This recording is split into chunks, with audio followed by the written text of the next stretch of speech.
Hello everyone and welcome back to civil step. बच्चे HP allied mains के exams हो चुके हैं। अगर हम पेपर के लेवल की बात करते हैं तो तीनों ही जो एग्जाम पेपर्स थे वो हमारे बहुत अच्छे आए थे। Now coming to this civil step की टेस्ट सीरीज। सिविल स्टैप की टेस्ट सीरीज की अगर हम बात करते हैं तो आपके जनरल स्टडीज के जो हमारे पेपर्स थे जिसमें हमारे जो पहले 16 क्वेश्चन थे सो देवर ऑफ 8 मार्क्स एंड 17 to 22 वो हमारे बड़े क्वेश्चन थे 17 मार्क्स के थे। तो इन सभी पेपर्स में से अगर हम बात करते हैं तो क्लोज टू 100 मार्क्स का जो पेपर था वो हमारे सिविल स्टैप की टेस्ट सीरीज से आए हैं। ठीक है ना, देख भी लेते हैं कि हमारे कैसे कैसे आए हैं जो डायरेक्ट क्वेश्चंस थे। ठीक है जी, हम अगर हम बात करते हैं सो दिस वाज द आपका ये आपका पेपर था, ये आपके पहले क्वेश्चंस थे जो कि आपके 8 नंबर के थे। ठीक है जी, so these were the questions which were from the 8 marks, जहां से आपका महात्मा गांधी के इकोनॉमिक व्यूज के ऊपर क्वेश्चन पूछा गया था। Then there was a question on home rule league, then the question on the archaeological sources and ancient Hindu religious literature of Himachal Pradesh. अगर हम इस क्वेश्चन की बात करते हैं तो ये डायरेक्टली हमारी टेस्ट सीरीज से आया है। ठीक है जी, हम देख लेते हैं। ठीक है ना, so these are the question, so this is the question, so can we see here. ठीक है ना, ये हमारा एक हमारी आपके सिविल स्टैप की टेस्ट सीरीज का क्वेश्चन है कि हाँ जी, पहला हमारा एक क्वेश्चन आता है कि describe the ancient literary sources which find references of Chamba and Trigarta state of Himachal Pradesh. तो डायरेक्टली आपका बिल्कुल डायरेक्ट क्वेश्चन है। ठीक है ना, स्टेट वर्डिंग्स भी बिल्कुल सेम ही ऐसे ही पूछी गई है। ठीक है जी, so then there was question on rainfall distribution कि हाँ जी, the question was on to describe the rainfall distribution pattern in India. Again अगर हम बात करते हैं सो सिमिलर क्वेश्चन है। ठीक है ना, so this was the question examine the rainfall distribution pattern of India. So बिल्कुल डायरेक्ट हमारे क्वेश्चन आपके पेपर में आए हैं। ठीक है जी, सो देन उसके बाद बात करते हैं, so then there was a question number 5, fifth question था आपका on laterite soil. So this was a question from geography का हमारा जो सेक्शनल था। ठीक है जी, so this was it. So question was write the distribution characteristics of laterite soil, so which has been asked in the mains test series of civil staff। ठीक है ना, सो देख सकते हैं कि हाँ जी, सिविल स्टैप के हमारे जो क्वेश्चन पेपर्स हैं वो शुरू से ही आपके एग्जाम की जो डिमांड है उसको ध्यान में रखते हुए फ्रेम होते हैं। ठीक है ना, और दिस इज वी कैन से कि ये हम देख रहे हैं कि हाँ जी, डायरेक्टली एज इट इज ही पूछे गए हैं। ठीक है ना, so then there was the question number 8 was on air pollution. Air pollution के ऊपर क्वेश्चन आपका फ्रेम किया हुआ था। ठीक है जी, सो यहाँ पे हमारा क्वेश्चन आता है। ठीक है ना, सो हमने जो क्वेश्चन पूछा गया था बच्चों से, so that was what constitutes air pollution particularly in context of stubble forming. ठीक है ना, सो स्टबल बर्निंग के कंटेक्स्ट में एयर पोल्यूशन के ऊपर क्वेश्चन फ्रेम किया गया था and what measures can be taken to mitigate its effect. So directly as it is आपका पेपर में क्वेश्चन आया हुआ है। ठीक है जी, सो उसके बाद आता है आपका demographic dividend. Now this was a very tricky question कि डेमोग्राफिक डिविडेंड के ऊपर आपका क्वेश्चन पूछा गया था कि कैसे आप डेमोग्राफिक डिविडेंड के पोटेंशियल को रीप कर सकते हैं and what can be done कि हाँ जी, जिससे हमारी कंट्री की जो इंडस्ट्रियल या फिर हमारी जो एम्प्लॉयमेंट अपॉर्चुनिटीज है वो बढ़ सकती हैं। ठीक है ना, सो देयर वाज दिस, और ये आपके एचपी कंटेक्स्ट में था। सो ये आपके एचपी के ही हमारे सेक्शनल से भी पूछा गया है, जो हमने अपने स्टूडेंट्स के लिए हमारे जितने भी टेस्ट सीरीज के स्टूडेंट्स हैं वहां से हमने ये भी क्वेश्चन फ्रेम किया था। So question was HP stands among the top literate states of the country but the state is lacking behind the skilled workforce. ठीक है ना, so what are the major reasons for this and what steps have been taken by the HP government for the skill development in the state. ठीक है ना, सो जिन भी बच्चों ने इस क्वेश्चन को टेस्ट सीरीज में अटेम्प्ट किया है so they that was very easy for them कि हाँ जी, हमने ये क्वेश्चन अब मेंस में कैसे अटेम्प्ट करना था, तो बहुत आसानी से उन बच्चों ने ये अपना आंसर अटेम्प्ट किया है। ठीक है जी, सो ऑल्सो अगेन ऐसा ही आपका क्वेश्चन ये हमारे एचपी का था डेमोग्राफिक डिविडेंड के ऊपर, not just from the HP part, हमने जनरल इकोनॉमी में भी ऐसा ही आपके लिए क्वेश्चन फ्रेम किया गया था। So what is demographic dividend. ठीक है ना, so then what are the effects, ठीक है ना, of declining fertility on demographic dividend and what should be the policy focus to harvest the demographic dividend in the coming years कि हाँ जी, हमारी country में डेमोग्राफिक डिविडेंड हमारा बन रहा है, वी हैव दिस, कैसे इसके पोटेंशियल को हमने रीप करना है। सो ये क्वेश्चन हमने 2 बार पूछा गया है आपसे। सो ऑल दो स्टूडेंट जिन्होंने बहुत ध्यान से बहुत फोकस मैनर में टेस्ट सीरीज को अटेम्प्ट किया है, उसके मॉडल आंसर्स से अपने आप को एनरिच किया है, so these questions were very easy for them to attempt when they were attempting in the mains आपका जो एग्जामिनेशन था एचपी अलाइड का। ठीक है जी, उसके बाद so there was a question number 11 on education system and the industrial linkage in Himachal Pradesh. So again we can see, so there was this question.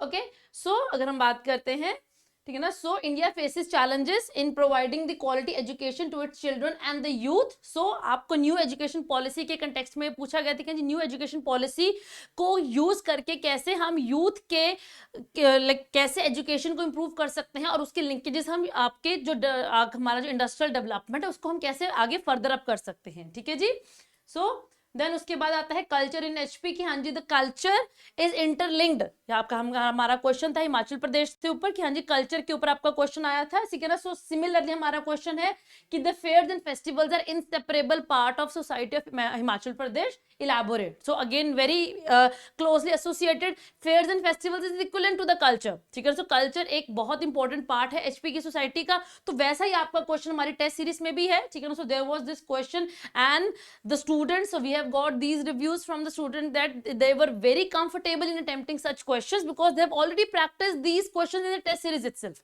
okay। Then उसके बाद अगर हम आगे चलते हैं, सो ये तो थे हमारे 8 नंबर के क्वेश्चंस थे। कमिंग फॉरवर्ड की हमारे आगे क्वेश्चंस थे जो 17 से लेके 22 क्वेश्चंस थे, ये आपका पर क्वेश्चन आपका 17 मार्क्स का था। पहला क्वेश्चन था आपका throw light on various temple architectural styles of Himachal Pradesh, ठीक है ना। So again we can see, ठीक है ना। सो हमारे पास ये क्वेश्चन आता है, ठीक है ना। So write in detail about the temple architecture found in Himachal Pradesh as it is. बच्चे बड़ा क्वेश्चन 17 मार्क्स का as it is test series से हमारे आया है, ठीक है ना। So we can say that the students they were quite benefited those who have attempted these questions, ठीक है जी। उसके बाद अगर हम बात करते हैं, so then there was a question on sustainable development, so I'll just read the question again for you, ठीक है ना।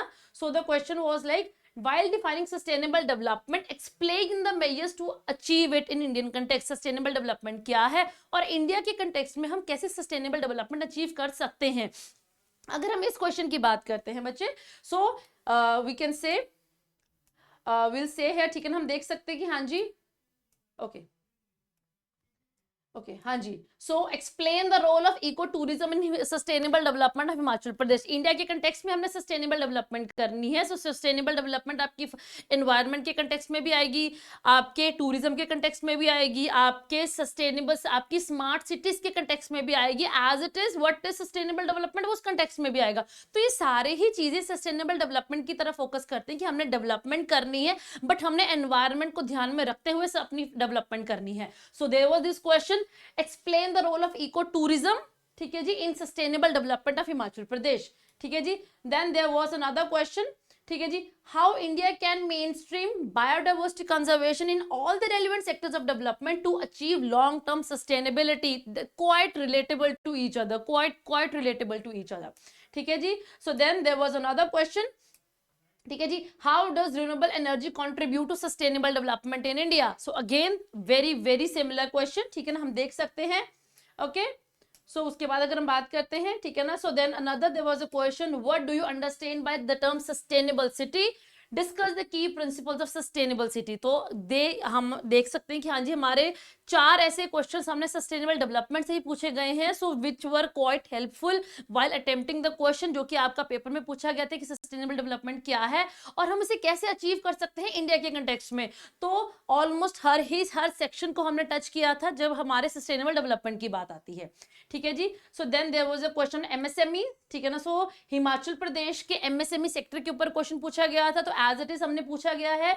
So there was a question which was asked, discuss the problems and prospects of MSME sector in Himachal Pradesh. तो बिल्कुल बिल्कुल सीधा question है, ठीक है ना। सो ये अगर हम बात करते हैं, ये तो जनरल स्टडीज की मैं बात कर रही हूँ। So these were the questions close to, अगर हम इनके मार्किंग स्कीम की बात करते हैं तो मोर देन 100 मार्क्स का जो हमारा पेपर था, ठीक है ना, वो डायरेक्टली हमारी टेस्ट सीरीज है। इनडायरेक्ट भी बहुत क्वेश्चंस आए हुए हैं, फॉर एग्जांपल आपका इकोनॉमिक रेलेवेंस ऑफ रिवर्स पूछा गया। So there was this question in a test series जहां पे हमने हाइड्रो पावर पोटेंशियल रिवर की बात की है, तो वो इकोनॉमिक बेनिफिट ही तो है, तो दैट इज इकोनॉमिक बेनिफिट। तो इनडायरेक्ट क्वेश्चंस तो बच्चे बहुत ही हैं, ठीक है ना। सो वैलीज के ऊपर क्वेश्चन पूछा गया है। So there was this question on Beas के ऊपर आपके पेपर में आया था। So they we had asked on another river system.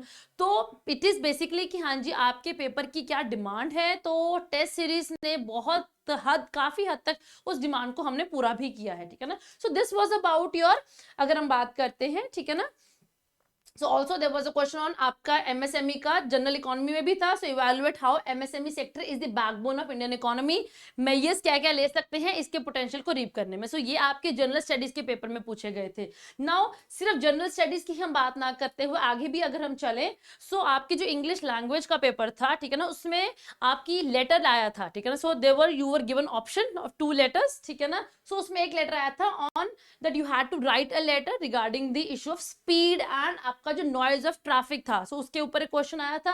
तो अगर हम बात करते तो this was clipping from our test series, जहां पे हमारे टीचर ने हमने अपने टेस्ट सीरीज में बच्चों से पूछा था. So this was this question, write a letter to the editor of the Tribune which is the newspaper in 300 words complaining about the noise, speed and the noise of traffic in Shimla.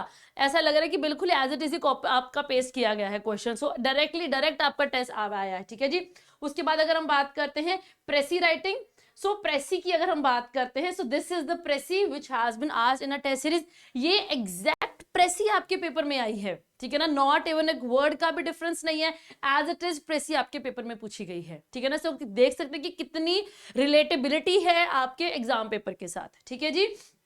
तो this was about English. Now coming to the Hindi, अगर हम हिंदी की बात करते हैं, ठीक है ना, सो हिंदी में भी अगर हम अपने टेस्ट सीरीज की बात करते हैं तो एसए में so there was a question on, अगर हम सूचना प्रदूषण के ऊपर हमारे टेस्ट सीरीज में क्वेश्चन आया था. ठीक है ना. सो यही आपका पेपर में भी क्वेश्चन आया था ऑन सूचना प्रदूषण के ऊपर. The words they were little bit ऊपर नीचे थे बट कंटेक्स्ट यही था.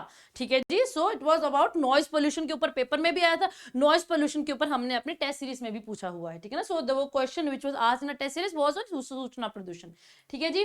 फिर उसके बाद ग्रामर की बात करते हैं, तो ग्रामर में भी बहुत सारे ऐसे क्वेश्चंस थे जो कि आपके पेपर में पूछे गए हैं. फॉर एग्जांपल, जो आंखों से दूर हो जाए वो आपके पेपर में भी आया है, वो एज इट इज आपके पेपर में आया है. So again the same thing which has been asked. ठीक है जी. So then apart from this, ठीक है ना, और भी हमारे क्वेश्चन आ जाते हैं. मंत्रिमंडल, हमारी टेस्ट सीरीज में क्वेश्चन था मंत्रिमंडल के ऊपर, पेपर में है मंत्री परिषद के ऊपर. ठीक है ना. सो हम देख सकते हैं कि हाँ जी कितनी ज्यादा सिमिलैरिटी है, कितनी ज्यादा डायरेक्ट क्वेश्चंस है. ये तो डायरेक्ट क्वेश्चंस हैं बच्चे, इनडायरेक्ट भी हमने बात की है अभी कि बहुत सारे क्वेश्चंस हैं. ठीक है ना. सो सिविल स्टैप की शुरू से ही ये हमारी एक कोशिश रही है कि हाँ जी हम पेपर की जो रिक्वायरमेंट है, पेपर की जो नीड है, उसको ध्यान में रखते हुए अपने टेस्ट सीरीज को फ्रेम करें. ठीक है ना. सो जो अभी हमने डिस्कस किया है, तो वी कैन से कि सिविल स्टैप काफी हद तक उस चीज में पूरा करता भी है. तो जो स्टूडेंट्स अपने इन फ्यूचर HPAS और आपके HP अलाइड और एंटी एग्जाम्स की तैयारी करना चाहते हैं, तो सिविल स्टैप के साथ आप जुड़ सकते हैं. हमारा जो कॉन्टैक्ट नंबर है वो डिस्क्रिप्शन बॉक्स में दिया हुआ है, तो हमारे साथ फोन पे बात करके आप अपनी जो भी आपके एग्जाम की नीड्स है आप उनको पूरा करवा सकते हैं. ठीक है जी. So till then goodbye, take care, all the very best for your preparation of your upcoming examination. Thank you.